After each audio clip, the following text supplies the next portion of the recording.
सदा अटल। जीव जीव जड़ जड़ रहते हैं, सभी स्वयं में सदा अचल। द्रव्य रूप से नहीं बदलते, पर पर्याय बदलती है। पर्याय तो एक समय भी बदले बिना न रहती है। पर द्रव्यों की पर्यायों में तुझे नहीं कुछ करना है, और अपनी पर्यायों में भी अदल बदल ना करना है। पर मैं अपनी पर्यायों में जो कुछ जैसा होना है, वह अनादि से नक्की है ना, उसमें कुछ भी करना है। अरे किसी के माथे पर कुछ भी करने का भार नहीं, समता भावन जागेगा जब तक होंगे निर्भर नहीं। समता भाव बिना समाधि भी कभी नहीं हो सकती है, और अकर्ता भाव बिना निर्भर नहीं हो सकते हैं। रे क्रम नियमित पर्यायों का जब तक श्रद्धान नहीं होगा, जब तक श्रद्धान नहीं होगा, और सम्यक ज्ञान नहीं होगा, तब तक यह आत्म राम कभी भी रे निर्भर नहीं होगा। यदि निर्भर नहीं होगा तो भव से पार नहीं होगा। अरे शुद्ध उपयोग समाधि जीवन की अनुपम निधि है, और शुद्ध परिणति समाधिमय जीवन की सम्यक विधि है। ज्ञान ध्यान आचरण सभी कुछ सहज भाव से होता है, यथा योग्य व्यवहार आचरण भी तो होता रहता है। सहज समाधिमय यह जीवन जीवन भर रह सकता है, किंतु मरण तो अंत समय में समय मात्र का होता है। सत्य श्रद्धा के साथ समाधि रहे निरंतर जीवन भर, अरे समाधि के साथ मरण हो रहे भावना जीवन भर। रहे प्रवाहित धार निरंतर नित समाधिमय सरिता की, अरे निराकुल जीवन मेरे छाप न हो आकुलता की। दूर दूर तक दे न दिखाई परछाई आशंका की, भय चिंता की अरे विकल्प की शंका की आशंका की। चाह नहीं कुछ बात नहीं, माथे पर कोई भार नहीं, सब अपने अपने में सीमित पर का कोई आधार नहीं। सारे संयोग निरर्थक है और सभी बदलने वाले हैं, उनसे कुछ भी संबंध नहीं, वे यूं ही जाने वाले हैं। अगले भव सब नक्की ही है, उनके चुनने की बात नहीं।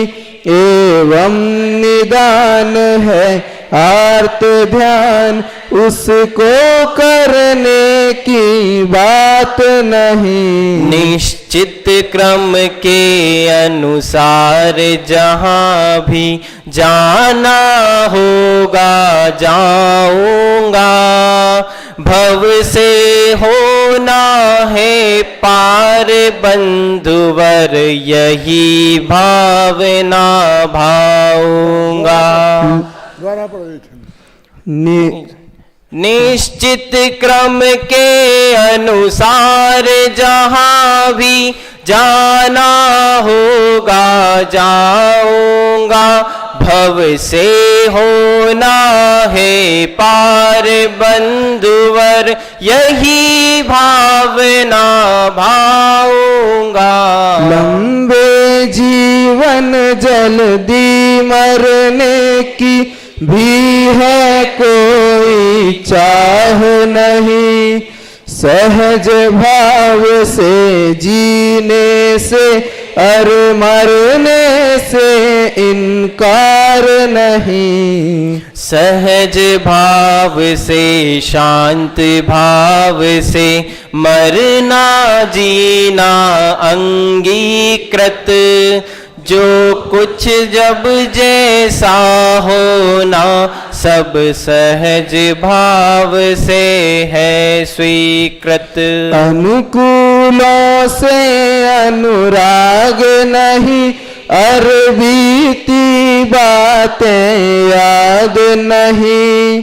अनाचार तो बहुत दूर, अतिचारों की भी बात नहीं। जो कुछ जैसा होने वाला उससे कोई इनकार नहीं, सब सहज भाव से स्वीकृत है कोई अन्य प्रकार नहीं। अत्यंत शांत सुखमय जीवन की यह तो सहज अवस्था है, ना आकुलता ना व्याकुलता, यह एकदम सजग अवस्था है। यह तो समाधिमय जीवन है, यह ही समाधिमय मरण आहा है, यही ज्ञानियों का जीवन और इसे समाधि मरण कहा। महिमा समता भाव की जग में अपरंपार, सम्यक सुखमय शांति का एकमात्र आधार। साधारण सी बात है यह संयोग वियोग, अरे सहज स्वीकृत करो यह संयोग वियोग। प्रवचन सार अनुशीलन भाग 3, पृष्ठ क्रमांक 330, पंचरत्न अधिकार, गाथा क्रमांक 271। अयथार्थ ग्राही तत्व के हों भले ही जिन मार्ग में, कर्म फल से आवृत भव भ्रमे भावी काल में। यथार्थ ग्राही तत्व के अर रहित अयथाचार से, प्रशांतात्मा श्रवण विना भव भ्रमे चिरकाल तक। यथार्थ जाने अर्थ को दो विध परिग्रह छोड़कर ना विषय में आसक्त वे ही श्रमण शुद्ध कहे गए। है ज्ञान दर्शन शुद्धता निज शुद्धता सामान्य है। हो शुद्ध को निर्वाण शत शत बार उनको नमन है। जो श्रमण श्रावक जानते जिन वचन के इस सार को वे प्राप्त करते शीघ्र ही निज आत्मा के सार को। और अब यहाँ आदरणीय दादा का व्याख्यान प्रारंभ होता है।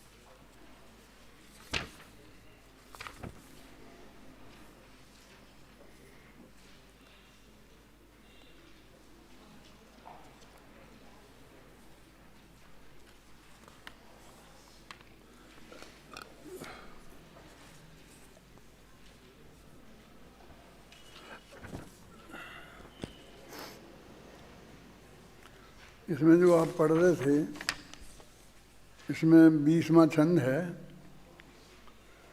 जो आजकल खास बात चलती है कि हमको अच्छे भव की कामना करनी चाहिए, कि हम जो भी धर्म करें, त्याग करें और अंत में पूरी कोशिश करें, परिणामों को संभालें, नहीं तो न मालूम कहाँ चले जाएंगे।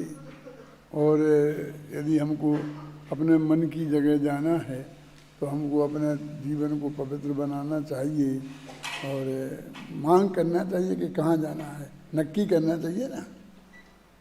ये ऐसा उपदेश दिया जाता है। और कश्मीर से कन्याकुमारी तक यही चलता है ना, निरंतर सब जगह।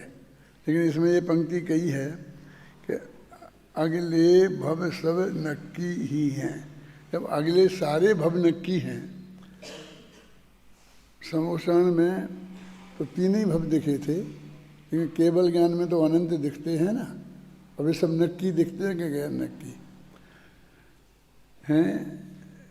अगले भव सब नक्की ही हैं, फिर उनके चुनने की बात नहीं कि तुम चुन लो। क्या चुन लें? पूरा हमने फैसला नक्की कर लिया है, हैं? और फिर कहते बोलो आप लोग क्या चाहते हो, जो बोलो आपको चाहिए हो। जब फैसला नक्की हो गया है तो फिर इस बात को कहने का क्या मतलब था? जब तुम्हारे हाथ में कुछ है ही नहीं, सब नक्की है ना। या तो तुमने नक्की है ये नहीं माना, और या ये माना तो ये नहीं कह सकते हो। अच्छा नहीं लगता है कहना, लेकिन दशरथ ने कह दिया कि मैं तेरे से बहुत खुश हूँ, जो चाहे मांग ले। सब इनके हाथ में है। ये क्या है? चक्रवर्ती सम्राट भी ये नहीं कह सकता है। ये तो उनके 32,000 मुकुटबद्ध राजाओं में एक थे। यदि तुझे देना है दे देना, तुझे जो चाहिए सो मांग ले। हर इक्का दुक्का चाहे जो आदमी जिसके हाथ में कुछ नहीं है, वो ही बोलता है जो देना है तो मांग ले। और फिर इसका दुष्परिणाम देखा ना, कि किसी ने कह दिया कि मेरे भरत को राज्य दे दो, राम को वनवास दे दो।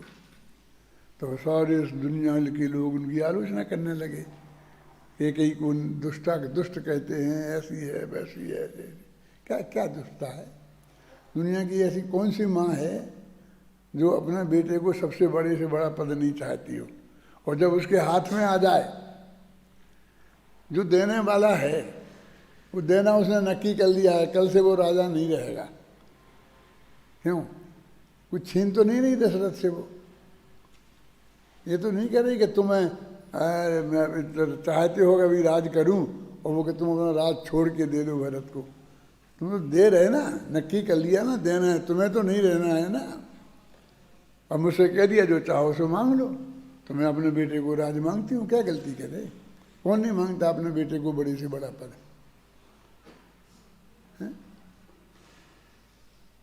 गलती तो वहां हुई कि जो जीरो है वो अपने को कहता जो चाहे सो मांग ले। शगन साहब ठीक है, फिर राम को वनवास तो नहीं मांगती, भरत को राज मांग लेती, वो तो समझ में आ गया। अरे राम वहीं बैठे रहते जो पहले राजा बनने वाले थे, और सारे देश में हल्ला हो गया था, और वो योग्य आदमी है, और बड़े बेटे को राज दिया जाता है, तो कौन भरत को राज मानता? चलता कैसे यदि वो वहीं रहते?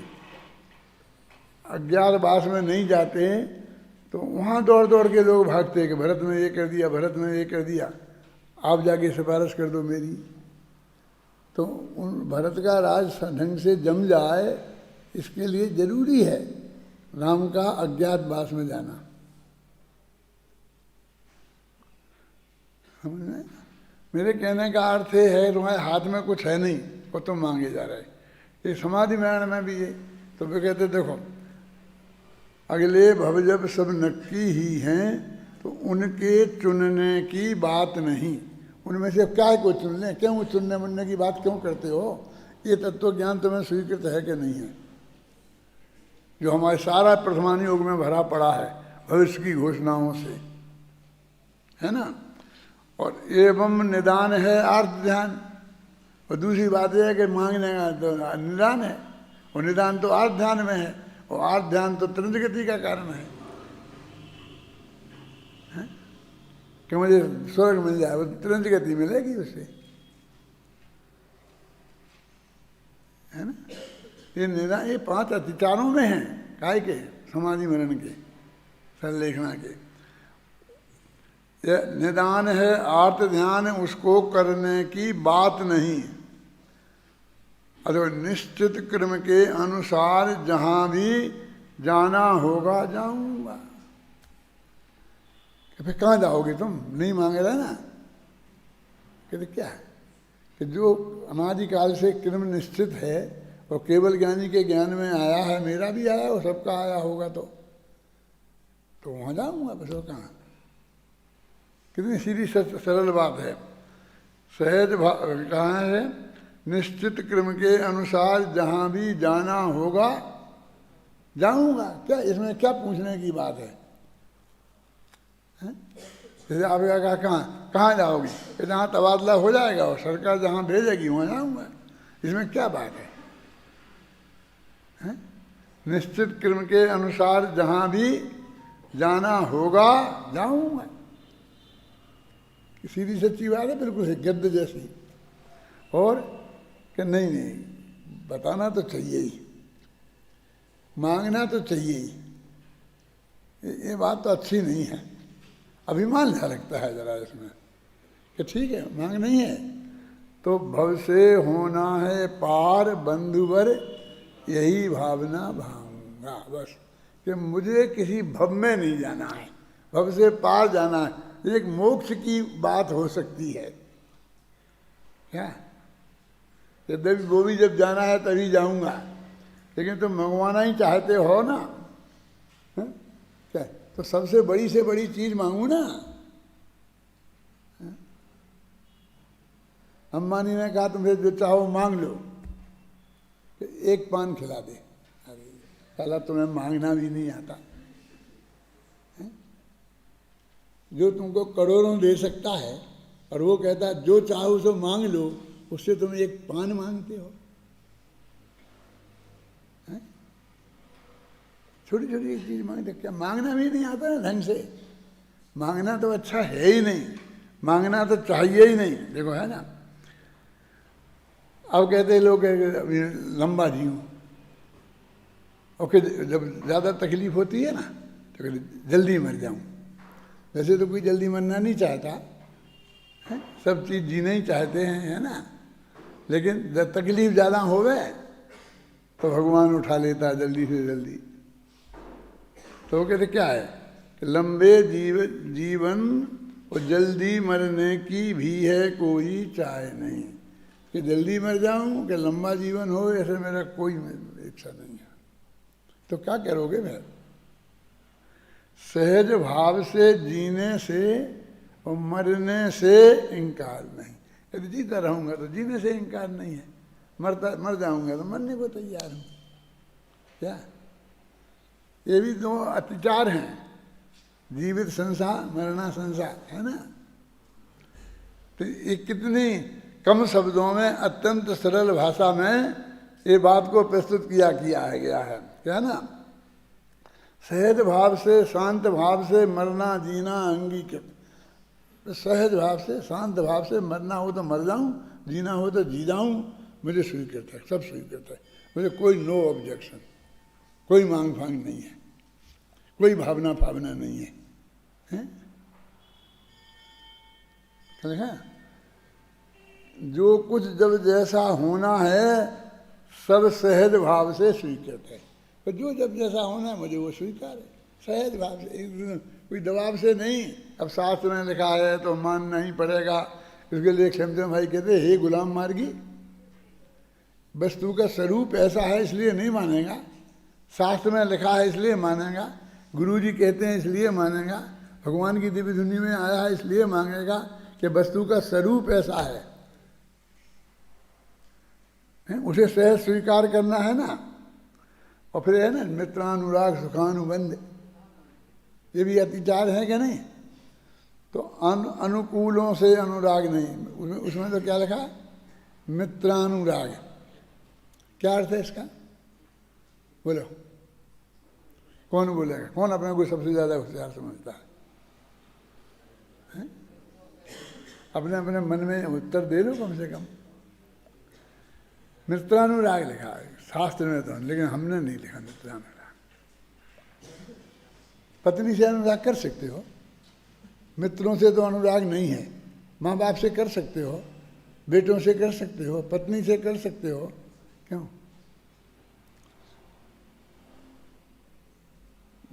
कि किसी से नहीं करना अनुराग। अनुराग किन से होता है? जो हमसे अनुकूल प्रवृत्ति करते हैं उनसे अनुराग होता है। तो हमने वो मित्र शब्द की जगह अनुकूल शब्द का उपयोग किया, अपने आप सोच समझ के किया है ना। उसका महत्व तो ख्याल में आया ना। अनुकूलों से अनुराग नहीं, और बीती बातें याद नहीं। पूर्ववत रतानुस्मरण, कि पहले भोग भोगे थे उन्हें याद नहीं करना। अरे कुछ ही याद नहीं करना ना, क्या है ऐसा जो बीत गया वो बीत गया, है? समझे ना। जो कुछ जैसा होने वाला उससे कोई इनकार नहीं, जो कुछ जैसा है हमें कोई इनकार नहीं। सहज भाव से सब ये स्वीकृत है। यही सच्ची समाधि है, और कोई समाधि का प्रकार नहीं है। समझे? ये समाधि का स्वरूप क्या है? ये 3-4 छंद है ना, पढ़ो एक दफे फिर। और अब ध्यान से सुनना,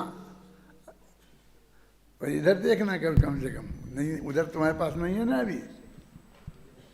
अभी तो क्या एक कागज है ना, सब अपने अपने फोन में डाल दो, झगड़ा करते आए वो है।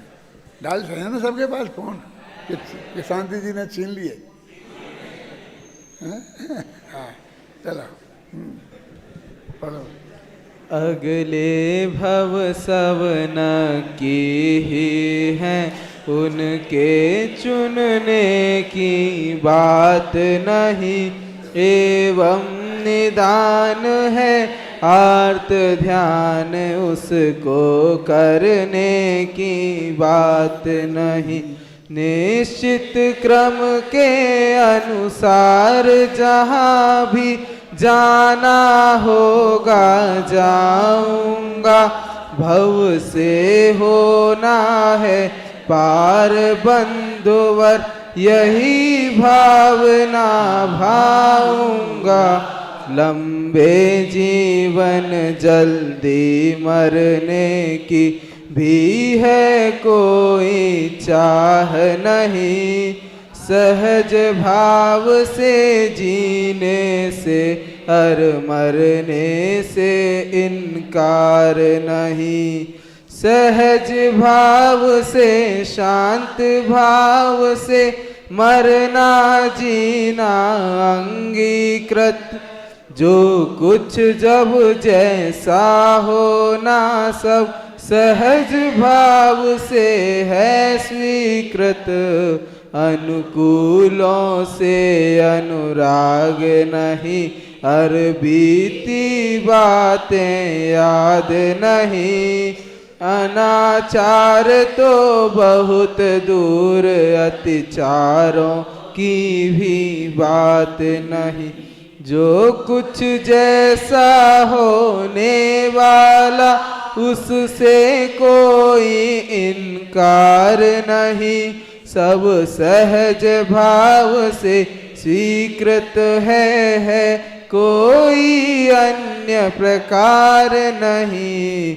अत्यंत शांत सुखमय जीवन की यह तो सहज अवस्था है, ना आकुलता ना व्याकुलता, यह एकदम सजग अवस्था है।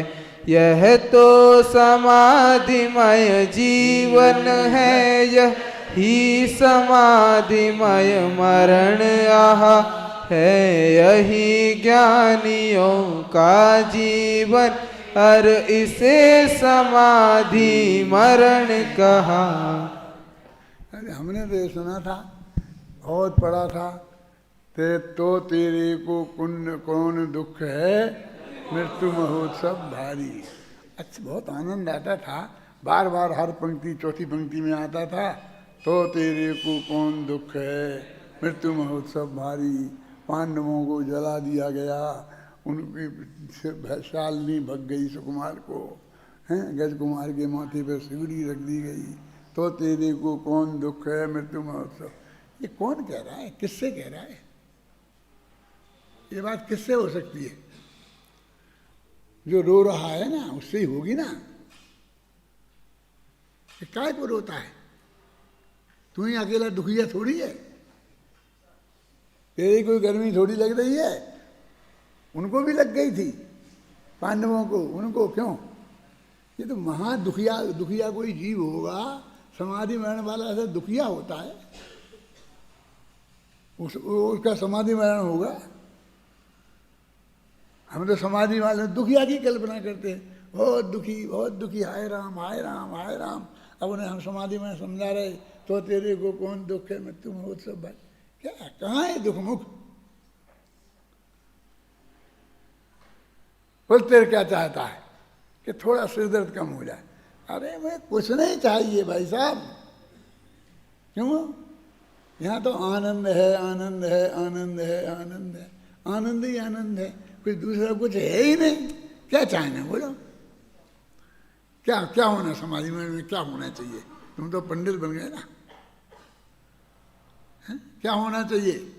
फिर पढ़ो एक दफे वहीं से, चलो एक छंद ऊपर से पढ़ो।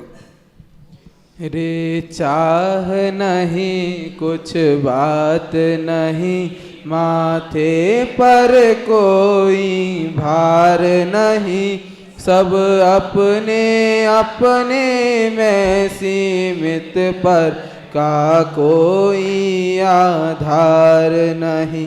सारे संयोग निरर्थक हैं, और सभी बदलने वाले हैं, उनसे कुछ भी संबंध नहीं, वे यों ही जाने वाले हैं। अगले भव सब नक्की ही हैं, उनके चुनने की बात नहीं।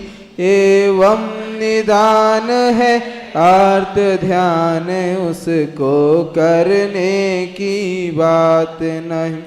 निश्चित क्रम के अनुसार जहाँ भी जाना होगा जाऊंगा, भव से होना है पार बंधुवर, यही भावना भाऊंगा। लंबे जीवन जल्दी मरने की भी है कोई चाह नहीं, सहज भाव से जीने से हर मरने से इनकार नहीं। सहज भाव से शांत भाव से मरना जीना अंगीकृत, जो कुछ जब जैसा होना सब सहज भाव से है स्वीकृत। अनुकूलों से अनुराग नहीं और बीती बातें याद नहीं। अनाचार तो बहुत दूर, अतिचारों की भी बात नहीं। जो कुछ जैसा होने वाला उससे कोई इनकार नहीं, सब सहज भाव से स्वीकृत है कोई अन्य प्रकार नहीं। अत्यंत शांत सुखमय जीवन की यह तो सहज अवस्था है, ना आकुलता ना व्याकुलता, यह एकदम सजग अवस्था है। यह तो समाधिमय जीवन है, यह ही समाधिमय मरण यहाँ है। यही ज्ञानियों का जीवन, और इसे समाधि मरण कहा। देखो, तुम कल चाहते थे ना, कल बोलना चाहते थे, तो मैंने कहा था वे भी नहीं, अब कल कल कल पढ़ेंगे। ये तो कल ही लिखा है, ये तो कल बोलते तो नहीं मिलता तुम्हें। कल तक 22 ही छंद थे और अब ये 25 हो गए।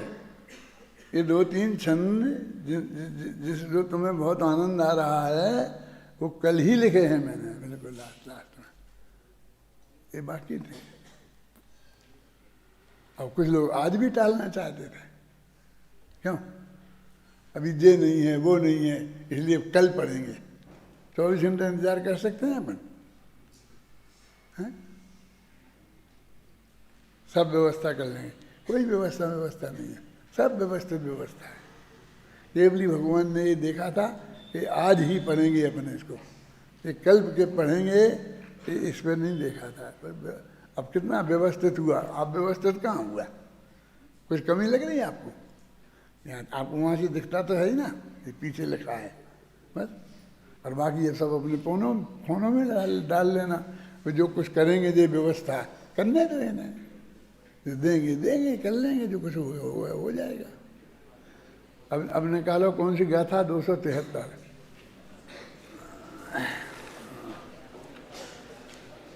मोक्ष तत्व का साधन तत्व का उद्घाटन करते हैं। अब पढ़ो, गाथा पढ़ो। 273। सम्मं विदिद पदत्था चत्ता उवहिं बहिरर्थमच्छत्थं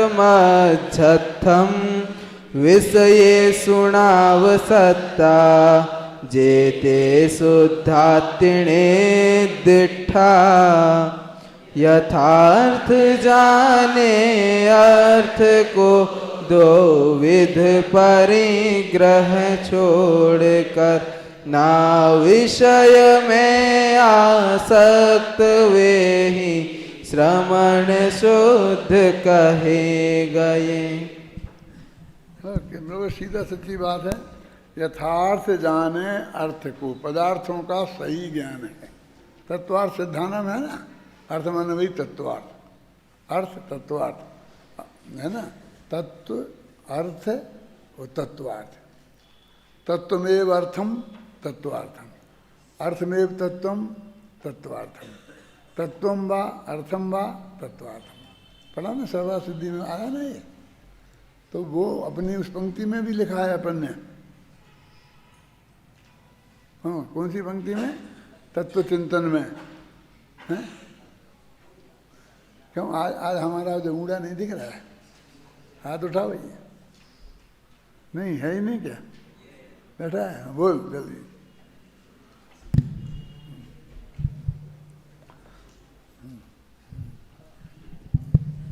तत्व चिंतन पेज पहला ही पेज है और छंद क्रमांक 5।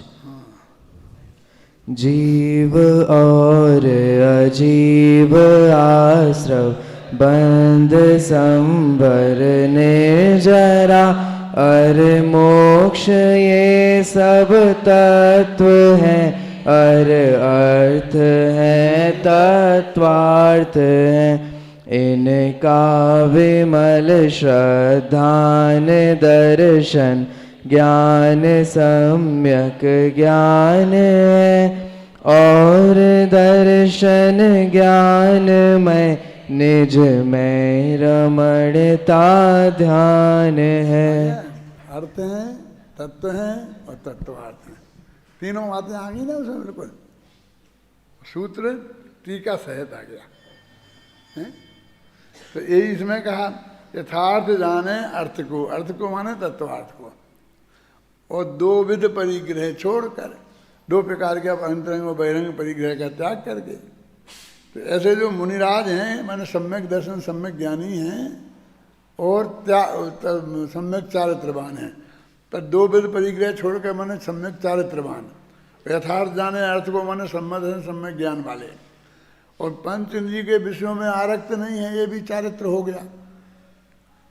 बस ऐसे श्रमणों को शुद्ध कहा गया है। बस ये श्रमण ही वास्तव में शुद्ध हैं। ये 1-1.5 लाइन में ये बात उन्होंने कह दी, क्योंकि 2 लाइन की गाथा है ना। आधी लाइन में तो यही कह रहे कि ऐसे श्रमण शुद्ध कहे गए, तो वो परिभाषा तो उनकी 1.5 लाइन में ही बताई ना। और वो ये कहते हैं मोक्ष के साधन तत्व हैं, है ना।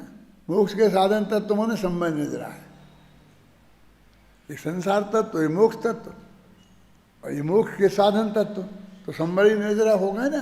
तो जो अपन ने तत्व ज्ञान में अंत में लिखे ना, वो करीब 80 से लेकर के और 100 तक के छंद, वो इन 2 के बारे में ही है। तो वहाँ पर मुनियों का वर्णन आया, तो लगता है मुनियों का वर्णन कर रहे। ये तो जबरदस्ती बीच बीच में मुनियों की निंदा करनी है, इसलिए मुनियों की बात कहने लग गए। अरे जबरदस्ती नहीं है, संबर और निर्जरा तत्व चलते फिरते मुनिराज ही वास्तव में संबर और निर्जरा हैं। तो संबर निर्जरा में वो बात नहीं आएगी तो क्या आएगी, है ना। वो संबर और निर्जरा तत्व हैं। तो ये संबर ये जो है मोक्ष के साधन तत्व के रूप में वो इनका ये वर्णन किया है। देखो टीका पढ़ते हैं। जो अनेकांत के द्वारा ज्ञात संपूर्ण ज्ञान तत्व और ज्ञेय तत्व के यथावस्थित स्वरूप से में प्रवीण है। क्या कह रहे कि ये प्रवचन सार में ज्ञान तत्व प्रज्ञापन और ज्ञेय तत्व प्रज्ञापन 2 महाअधिकार हैं, और उनमें ही तत्व का वर्णन है। चरणान योग सूचक चूलिका में तो ना विषय में आ सकते हैं, 2 विध परिग्रह छोड़कर ना विषय में आ सकते हैं, ये है। तत्वार्थ मान असली तत्व की बात तो सिर्फ 2 अधिकारों में है, महाअधिकारों में है। कौन कौन? ज्ञान तत्व प्रज्ञापन में और ज्ञेय तत्व प्रज्ञापन में। तो उस तत्व को जानकर लिखा ना, जो अनेकांत के द्वारा ज्ञात ऐसे संपूर्ण ज्ञान तत्व और ज्ञेय तत्व के यथावस्थित स्वरूप से में प्रवीण हैं, यानी उसमें एकदम होशियार हैं। समस्त बहिरंग और अंतरंग संगति के परित्याग से अंतरंग में प्रकाशमान हैं,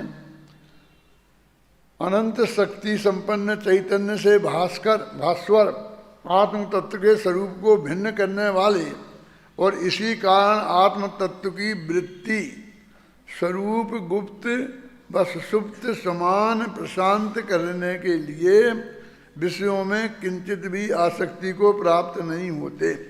देखो ये स्वरूप गुप्त शब्द आया है ना, इसका अंतिम कलश में पढ़ो, उसमें भी स्वरूप गुप्त शब्द आया है।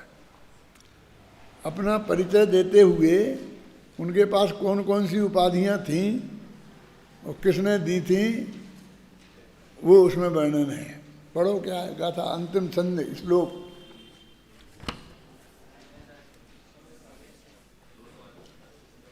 दो 278वां छंद।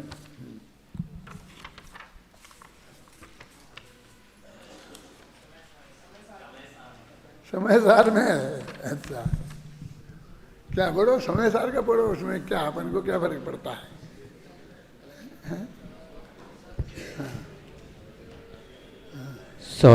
स्वशक्ति संसूचित वस्तु तत्त्वयि व्याख्या कृतेयं समयस्य शब्दै स्वरूप गुप्तस्य अमृतचंद्र सूरये कर्तव्यमेवामृतचंद्र सूरये। उन्होंने अमृतचंद्र आचार्य ने अपने लिए एक उपाधि दी है ना, जैसे अपना उपनाम रखते हैं ना, कोई कमल, कोई विमल, कोई सोमल, ऐसे रखते हैं कि नहीं नाम है?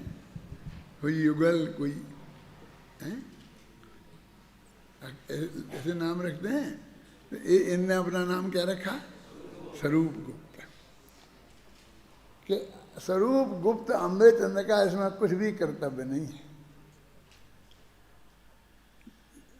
जो स्वरूप में गुप्त अमृतचंद्र था ना, उसने एक अक्षर नहीं लिखा। जब वो स्वरूप में से बाहर निकला तब लिखा। तो स्वरूप में था तो गुप्त था, माने सुरक्षित था, और शरीर से बाहर निकला तो कर्म का बंध होने लग गया। लिखा समय साथ उस वक्त कर्म का बंध हुआ होगा ना। शुभ भाव है ना, तो कर्म का बंध नहीं होगा तो क्या होगा? तो स्वरूप गुप्त से यहाँ भी देखो वो मुनिराजों के स्वरूप की बात बता रहे हैं ना, तो उन्हें यहाँ पर स्वरूप गुप्त लिखा है। क्या? अंतरंग में प्रकाशमान अनंत संपन्न भास्वर तात्म तत्व के स्वरूप को भिन्न करने वाले, इसी कारण आत्म तत्व की वृत्ति स्वरूप गुप्त है, बस सुप्त समान प्रशांत रहने वाले, बिल्कुल सो गए हों ऐसे शांत रहने वाले, विषयों से किंचित भी आसक्ति को प्राप्त नहीं होते। ये जो है ना अपना पंडित गुमानी राम जी टोडरमल जी के लड़के, तो उन्होंने इसका समाधि मैन का स्वरूप लिखा। मोक्ष में प्रकाश आ गया तुम्हारे हाथ में, निकालो भर अंत में। एक पंक्ति में उनने खत्म कर दिया, फिर बाद में एक पेज भी लिखा कि अब विस्तार से लिखता हूं तो, लेकिन एक पंक्ति में खत्म कर दिया। दो पंक्ति लिखी ना, तो आदि तो इसमें खराब हो गई। अब ये समाधि बहन का स्वरूप लिखते हैं, नहीं लिखते तो ही जरूरत नहीं थी इस पंक्ति की। पढ़ो अंत में, समझ गए? निकालो। मतलब उसके लिखने की क्या जरूरत थी कि अब लिखते हैं? तो वो तो मुफ्त में ही गई ना, कि वो अत्यंत प्रशांत, और एक शब्द पड़ा हुआ है बहुत मार में। समाधि मरण स्वरूप परिशिष्ट 1। हे भव्य तू सुन, अब समाधि मरण का लक्षण वर्णन किया जाता है। समाधि नाम निकषाय का है, शांत परिणामों का है, भेद विज्ञान सहित कषाय रहित शांत परिणामों से मरण होना समाधि मरण है। संक्षिप्त रूप से समाधि मरण का यही वर्णन है, विशेष रूप से कथन आगे किया जा रहा है। संक्षिप्त से खत्म हो गया। शांत शांत शांत शांत शांत, और कुछ नहीं है, बस खत्म।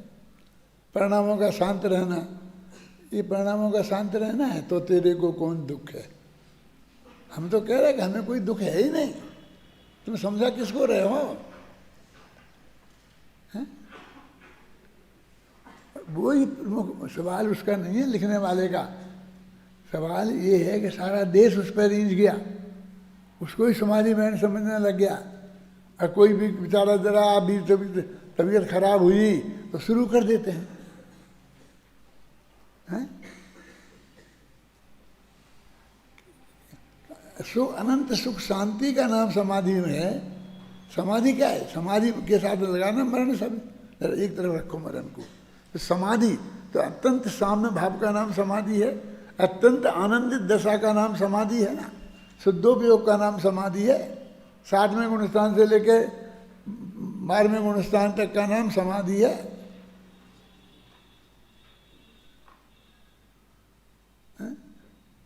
ये दुख की बात लाए कहाँ से?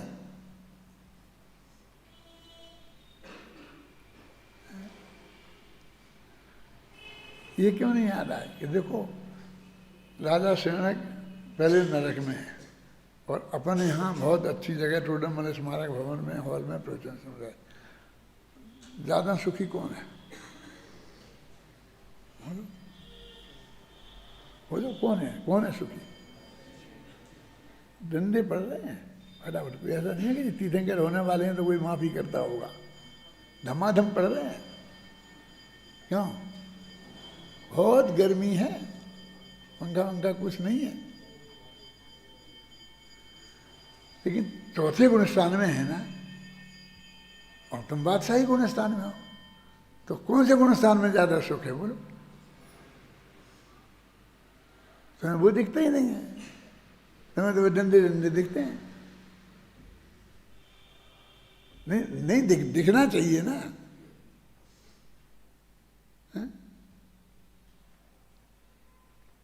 और वहाँ ऐसी वे अकेले उनमें पड़े ही नहीं रहे डंडे, वे मार भी रहे दूसरों में धमाधम। और उस वक्त असंख्य गुणी निद्रा हो रही, वो डंडे मार रहे हैं उसी वक्त। डंडे मारने से नहीं, जो अंदर में सम्यक दर्शन कायम है उससे हो रही। हमें वो क्यों नहीं दिखती है? वो अनंत शांति जो उनको है, अनंत समता भाव जो उनको है, जो अपन पढ़ रहे थे ना, यहाँ कहाँ पढ़ रहे हैं जे? स्वरूप गुप्त सुसुप्त समान प्रशांत रहने वाले, विषयों में किंचित भी आसक्ति को प्राप्त न होने वाले, सकल महिमावान भगवान शुद्ध हैं। भगवान माने आत्मा, शुद्ध हैं, शुद्धोपयोगी हैं। क्योंकि मुनियों का वर्णन है तो अहम सिद्ध भगवान के लिए तो हो गई नहीं ना। उन्हें ही मोक्ष तत्व का साधन तत्व जानना चाहिए, क्योंकि वे अनादि संसार से बंद विकट कर्म कपाट रूपी कर्म रूपी किवाड़ों को तोड़ने खोलने के अति प्रयत्न से पराक्रम प्रकट कर रहे हैं। तो आत्मा जी कर्म के कपाटों को खोलने का प्रयत्न कर रहे, कुछ नहीं कहे, अपने में शांत हैं। ये कपाट टूट रहे, अपने आप गिर रहे, खुल रहे हैं। तो उनमें कहते हैं अलंकार की भाषा में उन्होंने कहा कि वे मुनिराज कर्मों की निर्जरा कर रहे हैं। देखो 272वीं गाथा में भावलिंगी श्रवणों को मोक्ष तत्व कहा था। अब इस 273वीं गाथा में उन्हीं को मोक्ष का साधन तत्व कहा जा रहा है। वे ही मुनि मोक्ष हैं और वे ही मुनि मोक्ष के मार्ग हैं। मोक्ष मार्ग कहा जा रहा है। इसका सीधा सच्चा अर्थ यह है कि निज भगवान आत्मा को जानकर पहचान कर उसी में अपनापन स्थापित कर उसी में समा जाने नग्न दिगंबर श्रवण ही मोक्ष तत्व हैं और वे ही मोक्ष मार्ग तत्व हैं। तात्पर्य यह है कि संपूर्ण धर्म तत्व भावलिंगी नग्न दिगंबर संतों में ही समाहित है। ये कितनी बड़ी महान महिमा भक्ति है संतों के प्रति, ये कितना बड़ा सम्मान है हमारे चित्त में उनके प्रति, है ना। विगत गाथा में ये गाथा और पढ़नी है, क्योंकि कहा था ना कि कल खत्म कर देंगे, फिर 2 गाथाएं रह जाएंगी अंत की बस। बोलो। जिन शुद्धोपयोगी श्रवणों को मोक्ष तत्व और साधन तत्व के रूप में स्थापित किया गया है, अब इस गाथा में उन्हीं शुद्धोपयोगी श्रवणों का सर्व मनोरथों के स्थान के रूप में अभिनंदन करते हैं। ये अभिनंदन की गाथा है, पढ़ो। शुद्धस्य सामन्नं भणियं शुद्धस्य दंसनं नाणं शुद्धस्य निर्वाणं शोच्य सिद्धो नमो तस्य है ज्ञान दर्शन शुद्धता निज शुद्धता श्रामण्य है हो शुद्ध को निर्वाण शत शत बार उनको नमन है। शुद्ध है पर मुनि नहीं को शुद्ध है, वही शुद्धता ही सामान्य है, शुद्धता ही ज्ञान दर्शन चारित्र है, अथवा ज्ञान दर्शन चारित्र ही शुद्धता है। और ऐसे श्रमणों को ही निर्वाण की प्राप्ति होती है और उनको हम नमस्कार करते हैं 100 बार। ये जो है ना अपने कुंद शतक में भी शायद अंतिम गाथा है, कुंद शतक की अंतिम गाथा है शायद ही मेरे ख्याल से हैं 100 अंत में ही होगी ना, पढ़ो बिल्कुल यही होगी।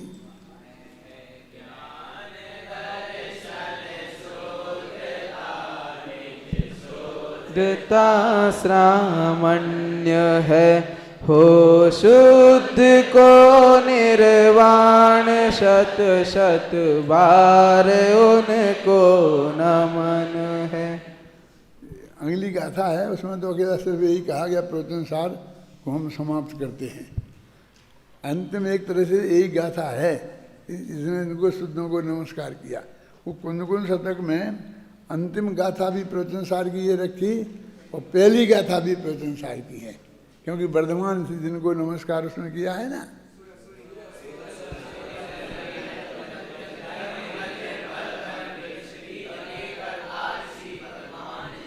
आपको आप सब लोगों ने जो बोला उससे हमको ये बाजार का हाट लगती है ना, उसका भी आनंद लिया।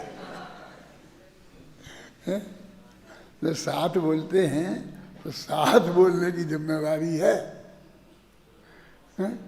फिर जितने बोले उतने हल्ला गुल्ला तो ऐसा नहीं हो जाता है। तो इस तरह से ये